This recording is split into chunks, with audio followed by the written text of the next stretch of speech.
So if you're looking to play Jingle Bell Rock, I have a pretty easy approach to this song. So there's pretty basic chords. So before we even start, make sure that you're in standard tuning. That's E, A, D, G, B, E.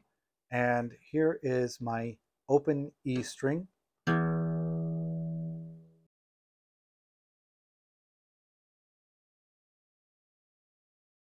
So as I was saying, we're going to play some pretty basic chords with this, with the exception of an A augmented. The A augmented chord happens only once.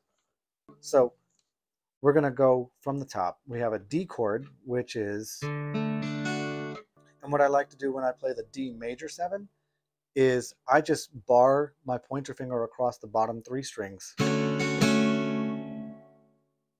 So it's down, up, down, down, up, down, and then I go to this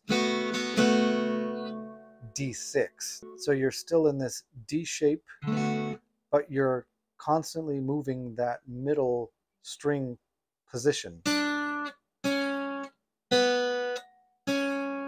That's essentially what's going on in the song.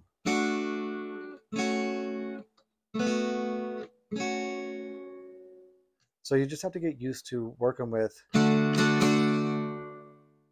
triplets like that. Down, up, down. We got this D major 7, down, up, down. And then we go to the D6, down, up, down. We're not hitting this E string in the process. Emphasis is all on the bottom 4 strings, really. And we go back to the D major 7, back to the D6, back to the D major 7. Then we go to an E minor, to an A.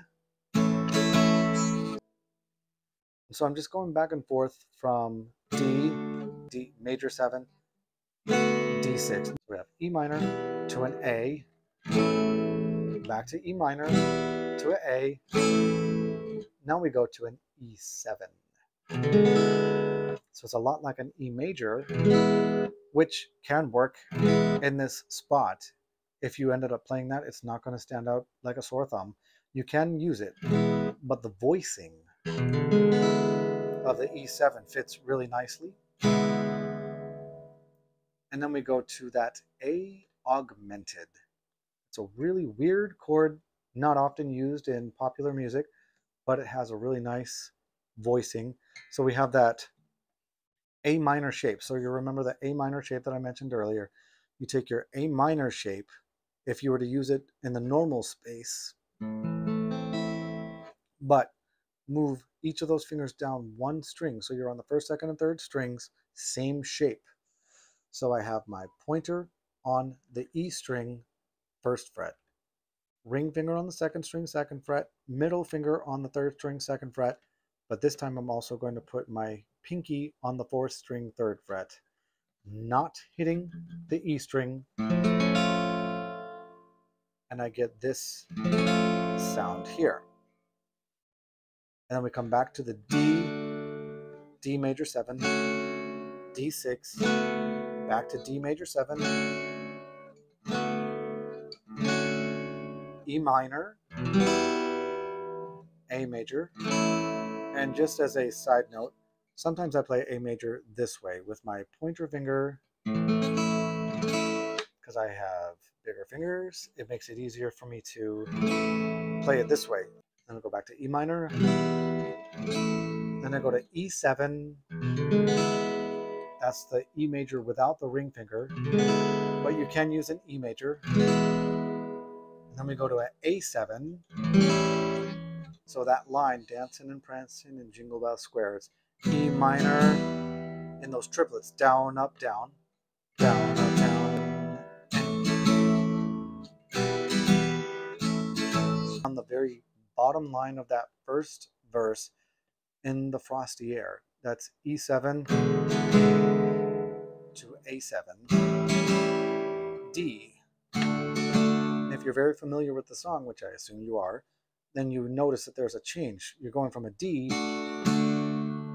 to another chord, which is a D7. You just hear this 7th note that really makes the difference. Now we're at the bridge. So what a bright time, it's the right time. If you're not used to bar chords, this could be difficult, but you can play G barred if you're not familiar with switching to minor chords like this one. If you're struggling with your bar chords, that's okay. It's just something that you can work with repetition, and it'll get better, but you may need some assistance and some strategies to make it better. If that's the case, you can always reach out to me and I can help you out. But this is the general G bar chord. And this is the what a bright time, it's the, and you remove your middle finger to get a minor. It's the right time. Then we go to a D, to rock the night away. Jingle. Now we go to the E. Bell time is a. Now here's a really easy change. Remove your middle, or sorry, your ring finger that's in the middle, and it becomes an E7. It's the right time. Now we go to A. Go riding in a one-horse sleigh. Then we go back to what we're familiar with from the beginning. D to a D major 7 to a D6 to a D major 7 and again. Then we go to a B7.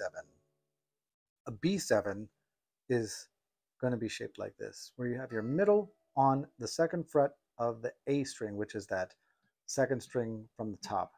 It's actually called the fifth string, but for all intents and purposes, we'll just call it the second string down on the second fret. Then you have your pointer finger on the third string down first fret, your ring finger on that fourth string down second fret, and your pinky on the bottom E string second fret. Now we'll try not to hit that E string. And then we have the next line, mix and mingle in the jingling feet. So you got the G again to the G minor. So you could go back to the bar chord. Mix and mingle and you remove your middle, jingling feet. And then we go to directly to that last line. That's the Jingle Bell Rock, where they go E7. That's the A7. Jingle Bell Rock. So E7. Down, up, down, up, down, up, down, up, down. At the tail end of the song, they're going to repeat the closing. That's the jingle bell, that's the jingle bell rock. So we'll start out that mix and a mingle in the jingling feet. So we got G, mix and a mingle and to G minor, jingling feet. And we go to E, that's the, on Jingle Bell we go A. Jingle Bell, again, that's the Jingle Bell. And again, that's the Jingle Bell Rock. So E, A, D on that last line. E to A, and the third time, E, A, and D. So I hope you like that tutorial there. If you like what you see, stay tuned for more just like it.